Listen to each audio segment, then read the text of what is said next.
Megyn Kelly trashes HBO Max for temporarily pulling Gone with the Wind. That's Megyn Kelly. HBO announced that it would be removing the controversial 1939 film from its library temporarily amid the nationwide Black Lives Matter protests that erupted in the United States after the George Floyd tragedy.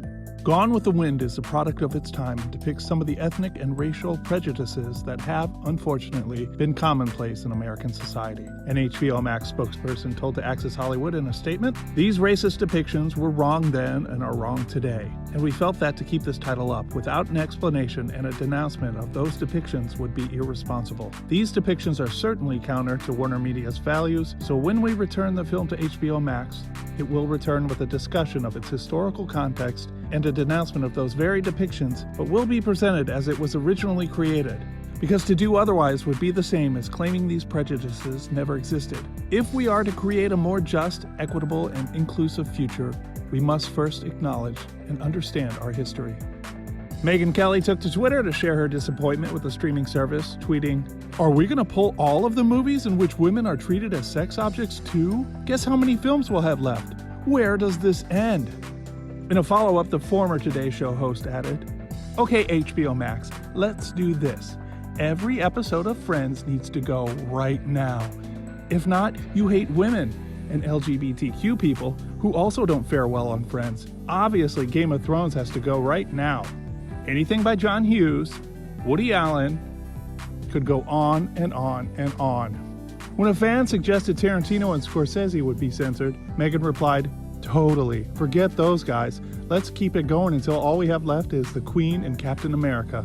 Kelly ended her condemnation with, "For the record, you can loathe bad cops, racism, sexism, bias against the LGBTQ community, and not censor historical movies, books, music, and art that don't portray those groups perfectly. People understand art reflects life. As we evolve, so do our cultural touchstones." Good morning, everyone, and welcome to the show. I'm Megyn Kelly, and I want to begin with two words. I'm sorry. The 49-year-old former Fox personality was the center of controversy in October 2018 after defending white people wearing blackface on Halloween during a panel discussion with Jenna Bush Hager, Jacob Soboroff, and Melissa Rivers. Isn't the whole purpose of Halloween to dress up and pretend you are something other than yourself? Listen, you do get in trouble if you are a white person who puts on blackface on Halloween, or a black person who puts on whiteface for Halloween. Like, back when I was a kid, that was okay as long as you were dressing up as like a character. She made a tearful apology days later on her Megyn Kelly Today Show. And that conversation turned to whether it is ever okay for a person of one race to dress up as another.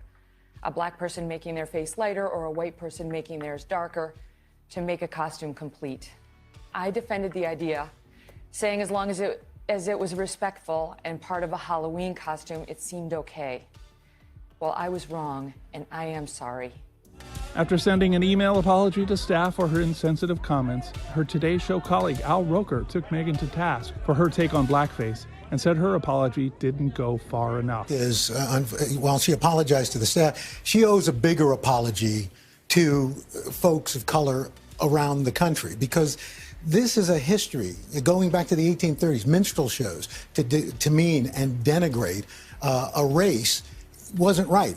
I'm old enough to have lived through Amos and Andy, where you had white people in blackface playing two black characters, and with just magnifying the worst stereotypes about black people.